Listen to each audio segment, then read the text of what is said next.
शाम का समय था। सूरज धीरे धीरे ढल रहा था। गांव के एक कोने में खंडहर पड़ा एक पुराना हवेली नुमा घर था, जिसे लोग कालिका महल कहते थे।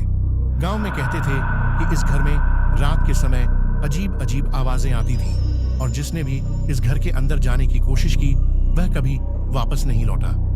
राहुल, जो शहर से हाल ही में गांव आया था, इन बातों पर बिल्कुल विश्वास नहीं करता था। उसे यह सब बकवास लगता था।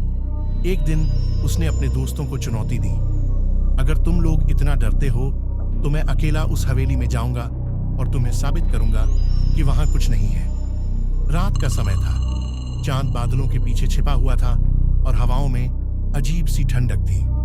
राहुल ने हाथ में एक टॉर्च और एक पुरानी डायरी के पन्ने फाड़कर नक्शा बनाया था, ताकि उसे हवेली में रास्ता पता चलता रहे।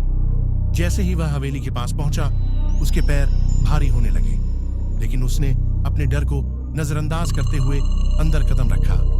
हवेली के अंदर सब कुछ धूल और मकड़ी के जालों से भरा हुआ था। दीवारों पर अजीब अजीब पेंटिंग्स थी, जिनकी आंखें ऐसे लगती थीं जैसे वे राहुल को घूर रही हैं। राहुल ने टॉर्च जलाकर आगे बढ़ना शुरू किया। अचानक उसे एक धीमी सरसराहट की आवाज सुनाई दी। वह रुक गया और इधर उधर देखा, लेकिन कुछ नहीं था।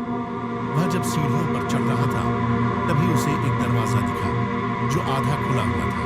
दरवाजे के पीछे से हल्की हल्की रोशनी आ रही थी। राहुल ने दरवाजे को धक्का देकर खोला। कमरे के अंदर एक पुराना झूला हिल रहा था, लेकिन वहां कोई नहीं था। झूले के पास एक पुरानी लकड़ी की अलमारी थी। जैसे ही राहुल ने अलमारी खोली, एक ठंडी हवा का झोंका उसके चेहरे से टकराया। अलमारी के अंदर एक पुरानी डायरी रखी हुई थी। राहुल ने वह डायरी उठाई और उसे पढ़ने लगा। उसमें लिखा था, जो भी इस डायरी को पढ़ रहा है वह सावधान रहे। यहाँ से निकलने का केवल एक ही रास्ता है। तुम्हें अपना सबसे बड़ा डर सामना करना होगा। राहुल के हाथ कांपने लगे। तभी पीछे से किसी ने उसकी गर्दन पर हाथ रखा। राहुल ने घबराकर पीछे देखा, लेकिन वहां कोई नहीं था। अचानक दरवाजे खुद ब खुद बंद हो गए और कमरे की रोशनी बुझ गई। राहुल ने चीखने की कोशिश की, लेकिन उसकी आवाज गले में अटक गई।